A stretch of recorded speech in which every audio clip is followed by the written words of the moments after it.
I am from the Netherlands, have been doing development for about 10 to 15 years. I work for a company called 4Scouts, and we do a lot of consulting around continuous deployment, continuous delivery, agile, DevOps, you name it. The project I'm about to talk to you about is occurred in Amsterdam in the early 2015, late 2014.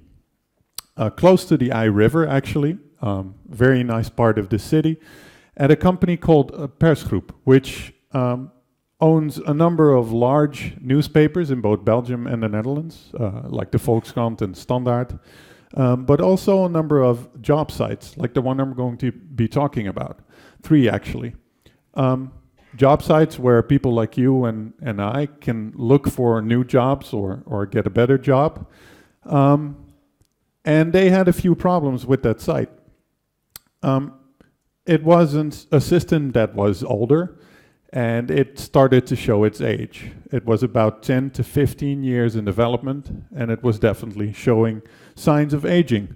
However, as you will often see with things like these, and some people call it legacy, even though that's a little bit of a nasty term maybe, it generates significant income.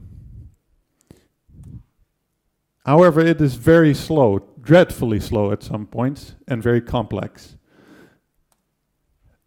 Insane amounts of technical debt, a result of 10 to 15 years of product development, cutting corners, mergers, acquisitions, all the standard things in large, medium to large size businesses. Now, there was a team dealing with this system. At the point that I get added to the project as an external consultant, there were 16 people working in this team.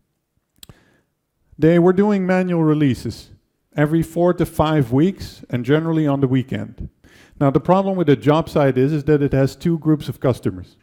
On the one hand, you have the recruiters and the employers that are putting jobs on the site, and they typically do that from 9 to 5 on working days. On the other hand, you have the general public that is looking for a job or a better job, and they do that on the weekends and at night. So if you take the site down, which is what happened every 4 to 5 weekends, or every 4 to 5 weeks on a weekend, you hurt the people that are looking for a better job. Second, there were a few tests, but the tests that were there were extremely fragile, breaking randomly, Schrodinger's tests, they called it. There were a lot of issues, both directly after release, but also during the normal course of development. And last but not least, the team had a low velocity as a result.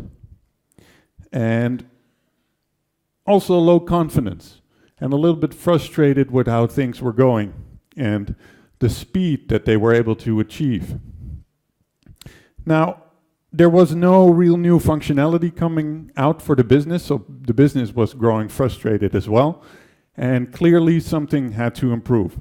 Now, the business, or the company as a whole, stated a few goals to improve this.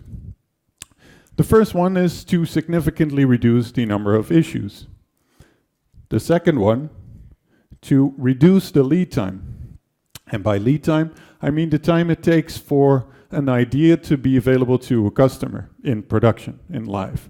And by the time we started this project, lead time was measured in months, 3 or 4 months, which in a competitive market such as job sites, I mean, you have LinkedIn and other companies, 3 to 4 months is simply not acceptable anymore.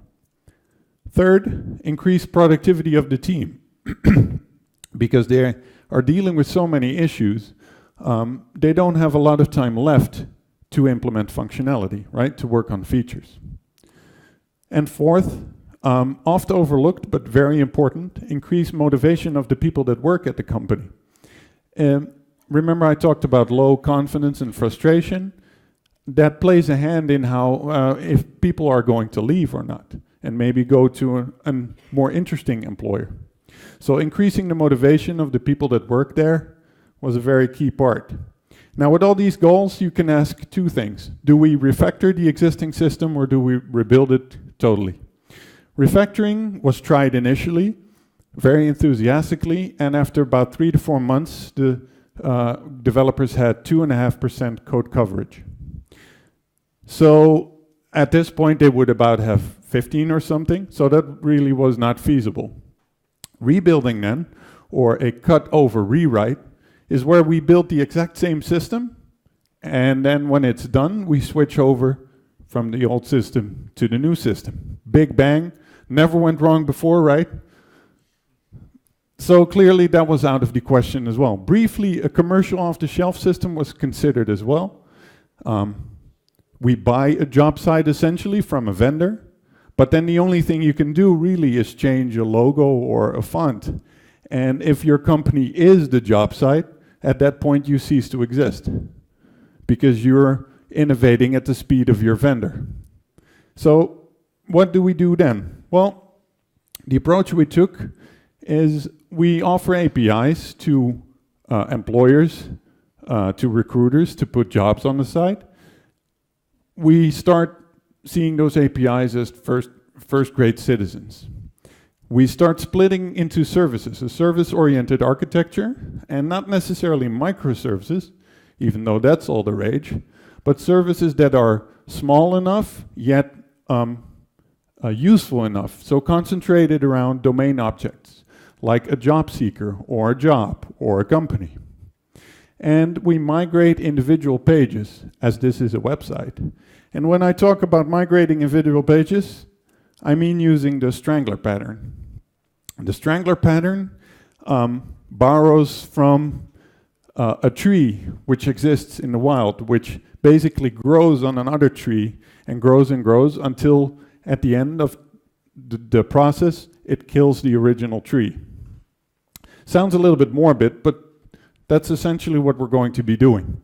On the left of the picture, you have a monolithic application or old application connected to a database and to the internet. Then in the second step, we start adding a service and a proxy. Initially, the proxy doesn't do anything. It just simply pushes the traffic from the internet to the monolithic application. And then we start adding some functionality in that service. Maybe a new page or an existing page. And then at some point, we add a rule to the proxy that transfers or moves the traffic for that particular page to that service and no longer to the monolith. And then in the subsequent steps, we add more services and more functionality in those services until at some point the monolith isn't doing anything anymore and it can be switched off and thrown away. That's the idea. Now, the architecture that comes with this is that we considered all the front ends to be services as well. 3 labels, 3 different front ends that can then innovate at their own individual speed. All the services are behind the load balancer so that we can ramp up and ramp down if traffic dictates, but we can also deploy with zero downtime by simply replacing individual replicas. Third, we have to access legacy databases from time to time. We cannot get around that, unfortunately. And fourth, this was still the early days of Docker, but we stipulated that everything should be in containers so that we can build it once, like Chris said, in the CI stage and then deploy it everywhere. Now, this is the architecture. Let's discuss a little bit about what we did in terms of process and how we improved that. The talk that I'm giving you right now is called The Road to Continuous Deployment. And continuous deployment, or CD, is a little bit of a contentious term in some cases, but I'll give you my view on it. CD starts with continuous integration, which is an older term coined by Martin Fowler, I think, a few years or a bunch of years ago, where it starts with developers on the left checking in some code to say GitHub. And when they do that, a process on another machine starts running, starts building that code, testing it, compiling it, whatever step you require for your particular language. And then at the end, when all is done, when the build passes, we end up with one single artifact, a jar or something else that uniquely identifies that build. But there it stops. Now, if we then add continuous delivery, we take that artifact and we automatically deploy it to an acceptance environment somewhere. And the acceptance environment, we can then give the QA people or UAT people a free rein to test and click and whatever. And then at some point, somebody's going to say, this is good enough, and we're going to push it to production. Now, pushing it to production should be an automatic process in that the script should exactly be the same as the deployment to acceptance. But the red arrow indicates that it's still a human doing the triggering. So somebody's going to say, this is okay. Continuous deployment then, the holy grail, is where we remove that human from the equation altogether. So once something deploys to acceptance, and at this point I start calling it staging because there's no humans, there's no acceptance going on really. If it deploys successfully to staging and passes all the checks, then we immediately deploy to production as well. This means that every commit that we do, assuming that it passes all the tests and everything, ends up in production. And why the hell would we do that? Well, it would mean small steps. And small steps mean that there's less we can break, it's easier to fix, and the number of deployments skyrockets, so the individual deployment is no longer scary anymore. If we don't deploy every 5 weeks, but we deploy 50 times per day, then every single deployment, at some point people stop thinking about it. Small steps, fast pipelines lead to early feedback. If I write some code now, I commit it, and it's in production in 10 to 20 minutes, then I immediately know what that code is doing to my audience metrics or to click-through rate somewhere. Netflix, for example, uses this very effectively to test small things on their site. And within a few minutes, they know whether that small change was significant enough to proceed, or maybe we pull it out. Reducing time to recover. If you do small steps and you have a fast pipeline, then if you make a mistake, it can really only be the last commit, maybe the commit before that, which means that it's incredibly easy to fix that. It can never be a lot of work. And the time it needs to recover is then, well, if all else fails, you revert the last commit and you deploy that to production. That shouldn't take more than the time your pipeline takes to run. And all these things together lead to experimentation. We can experiment on a product level continuously. We can vary small things and see how they influence or change our metrics, and then work from that. Rather than working for 4 to 5 weeks on something, have it deploy, and then we have all these variables that influence how our application is running, and it's hard to pinpoint who did what and what influences our performance right now. Now, all these small steps and going into production directly, to me that means that there's really only one way of doing things, and that is only committing to master. Which means that we don't use branches ever, which typically leads to this reaction. Because in this day and age, in the age of GitHub or and GitLab and well, Git and associated tools, it's very easy and very cheap to create branches and merge them. People that used CVS or Subversion back in the day, they were very scared of using branches, and so they didn't. But nowadays we use them. And then people ask, what's wrong with short-lived feature branches? Sure. If you can maintain the short-lived, what would short-lived be? 2 hours? Half a day? A day? Well, I can guarantee you that metric is going to slip fast. And at some point you're going to have branches that don't live for half a day, but they live for a week. And you have a 16-man team, so you have at least 16 branches of that nature. And that leads to this stuff, which essentially means that we're delaying integration. And continuous integration says you need to integrate with mainline at least once a day.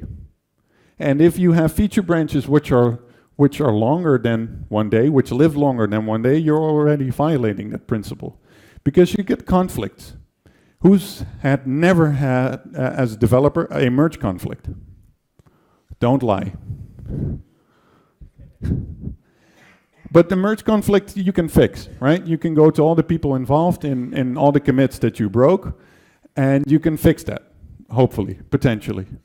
But far more interesting is the functional conflict, where you have two features, and they may merge on the code line level, but they may not work together on the functional level. And that's not something that you can detect with a Git tool or something like that. How would you go about doing that? So we don't use branches anymore, but we still want to separate features from each other, and we want to only put something in front of the customer when it's ready. Well, that's something we call, or I call, the feature toggle or the feature switch. Which, by the way, a company like Tesla is using in production on cars that actually have people in them. So if Tesla can do it, and I'm sure SpaceX even does it too. Let's test this rocket with that particular feature switched on. Boom, okay. Next one, without the feature toggle on, right? Feature toggles allow us to decouple the deployment from the release. And the deployment, to me, is a purely technical exercise, which a team should always be able to do, regardless of whether there's a manager that says you can release anything to production. Okay, we can't release, but we can still deploy. Because releasing could take days, weeks, months, depending on legal issues or marketing to be ready. And for us to stop the pipeline for that amount of time, that would mean that we don't integrate. And that would mean that we have all this technical debt accumulating and potential defects accumulating. That would just not make any sense. So we use the feature toggle to switch from one version of a feature to another. On the left, we have a search page on the job site, the old version, and on the right, we have the new version. Initially, we can say the feature toggle is enabled for all the people on our own internal network. So our colleagues become the guinea pigs, if you will.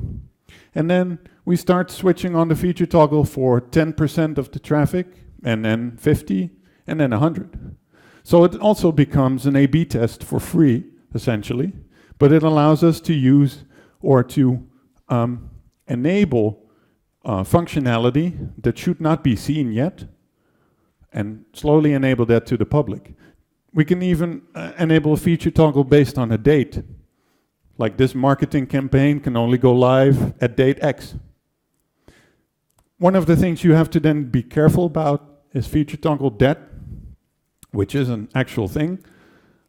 If you don't limit the amount of feature toggles that you have in your code, and feature toggles by their very nature are a graceful if statement, if you will, then you have a combinatorial explosion of possible paths through your code.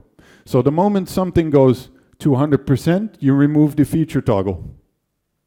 And if the product owner says, okay, we're not going to use this in production ever, then remove the feature toggle and all the code in it, and clean that up. Now, some people use branches for code reviews. Who here uses pull requests, for example? A couple, okay. Well, there's one big problem with a pull request, to me, is that depending on the process you have, it tends to break someone else's flow. You're working on something, you submit a pull request, somebody else has to review that. But that somebody else is probably working on another task. And you're asking that person to switch from that context to yours, make some comments or recommended changes, then it goes back to you. At that point, you are working on something else again. So you have to switch the context, and that ping-pongs a few times. Now, what I consider one of the most effective ways of collaborating in terms of code reviews is pair programming. Maybe not like this. This would be a little bit not so effective. Hey, but still, they're having fun maybe.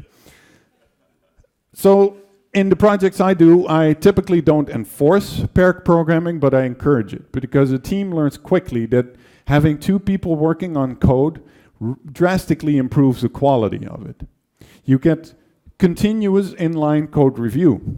Rather than splitting that up into two windows in time, you get it together, and research and practical empirical evidence have definitely shown that this leads to better quality systems. It also leads to automatic knowledge transfer. Pair an experienced developer with a less experienced developer, or a systems administrator with a developer, or somebody with experience with a certain technology with someone else, and you get all that combined. Now, we're here at a DevOps conference. DevOps was a very important part of this project. Of course, at this point, we're starting to add stuff to DevOps because everybody wants to have their say. But to me, it means that this is still the core, right? It's developers combining with operational people, or really everybody that has something to say in a matter in terms of running a system. Because a team should build something, and typically does, but building is easy. Running is hard, and improving is even harder. And that should all be within the same team. So they should have the autonomy, the flexibility to take care of that. Because ultimately, I think a team should be responsible, should be held responsible, but should then also have the tools and the means to work with that responsibility. Now, going towards build pipelines. And build pipelines is where automating the repeatable things happen. Automation is a key part of continuous delivery, continuous deployment in DevOps. Repeatable things, if you give 10 people a task to do, and you give the same 10 people the same task the next day, you will already see variations in how that task is executed. They may have had a little bit too much to drink, not enough sleep, trouble at home, whatever the cause may be. There will be variation, and scripts will not have that. They will run the same thing every time. So everything that you can automate yourself out of a job, essentially. Continuous testing is a very big part of CD, and continuous testing to me is that we build up confidence, layers of confidence in our code. Confidence that when I make a change now, that there is a good chance it won't break in production. There are never guarantees. There are always cases we did not cover. There's always something else we did not consider. But in general, we try to have enough confidence for us to work and continuously improve our system. And to me, that means defending in depth, where we start with unit tests. Hey, you have your J unit or PHP unit for the PHP people, but typically they do the same thing. We test small parts of code, small classes or small pieces, and we mock away every call that to the outside or to other services. Then we build up towards integration tests, where we test components or entire systems. Maybe we have an actual database attached to it, where we upload fixture data so that we have under control what we expect in terms of data to come out. And then we can think of acceptance tests, JBehave or Cucumber. We have natural English language, where we describe how functionality should work, not necessarily in terms of pages or buttons or clicking the mouse, but in terms of actual functionality that we can then implement, but that also describes edge cases and use cases and scenarios. And then UI tests, you take your Selenium, Cypress, tools like that, and you actually verify on the site whether buttons work, whether input forms work, whether your JavaScript runs, stuff like that. That ends up in the continuous testing pyramid, which is essentially at the bottom we have the fastest test, and at the top we have the slowest test. So cost goes up, as we go up in the pyramid, and speed goes down as we go up in the pyramid. Unit tests are the fastest, and smoke tests, which are essentially health checks, so they run or require a running system. So by that very definition, they are the slowest. They require complete deployment before we can run them. Note the two little clouds, exploratory testing and monitoring. Exploratory testing is where you, on a live system, verify that the most critical parts of your code are still working.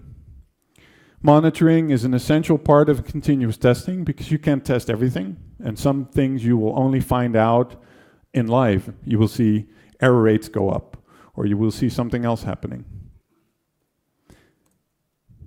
Nothing is ever perfect, and especially with CD, good enough is good enough, because the pipeline speed is very important. I typically run pipelines that take no more than 20 minutes from the very push to the last production deploy. Because if it takes any longer than that, it's not a pipeline you can trust anymore. And people will start committing anyway, regardless of whether that thing works. A pipeline could look a little bit like this. This is Jenkins, pipeline as code, where we separate the pipeline in a few different stages that run sequentially. So if one stage were to fail, all the next stages are not executed, and the build is red, which is then displayed in such a graph where we have the individual times per stage. And if, again, one of the stages were to fail, the entire build would fail. Now, if the build fails, we want to know about that. The siren of shame, which is a loud speaker and an LED lamp which goes off whenever the build fails. Because if that's the pipeline is your lifeline as a team, that's what deploys to production. So if it doesn't, because for whatever reason, that immediately becomes a priority thing. Now, closing off with a few results of this little project. One of the challenges was team acceptance. Letting go of branches, for example. Introducing new technology, introducing a new way of working to people that have been doing the same thing for maybe 8 or 10 years was a challenge. Feature toggle, we had a little bit of too much feature toggles at some point, so we introduced a feature toggle cap. Not a very hard one, but at least try to keep it within a reasonable amount. Business alignment and agility is very important. When your team starts moving this fast, then the business needs to move as fast as well, so needs to have marketing materials and stuff like that all ready to go. And focus on replacing legacy. I'm afraid that the original aging monolith is still in production for about 10 to 20%, so they're getting there, but it takes a little bit of time. We significantly reduced the number of issues. The build time per service was under 10 minutes for 50 plus deployments per day. We improved metrics and audience statistics all over the 3 sites.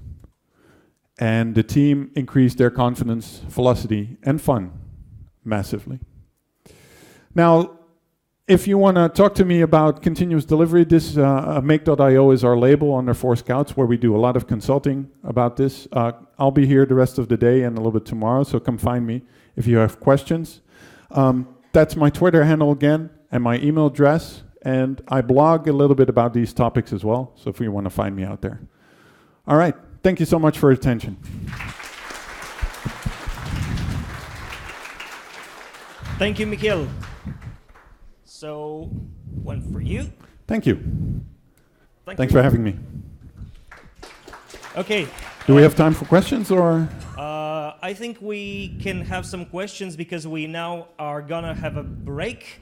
But before we go on a break, please remember to vote on Slido, hashtag DODR17. And yeah, the current vote is currently active, current poll. What do you think about this person and his talk?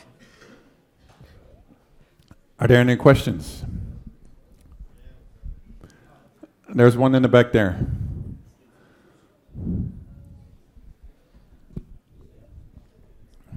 How do you handle difficult reverse changes, for example, database schemes in monoliths and database, etc.? A good question. I always hope that question gets asked. Database migrations and continuous deployment, it's really database changes and no downtime, because you can still continuously deploy and then have downtime. But if you don't want to have downtime in database migrations, the only real way is have backwards compatible changes all the time. So instead of renaming columns, you add a new column, transfer data, start reading from that, then you can delete the old column. So it's you split it up in a few steps, which never break backwards compatibility, which means that your code can always roll back one version, and sure, you will have a column which is doing nothing, but at least then you can move backwards and forwards with impunity, essentially. Does that answer your question?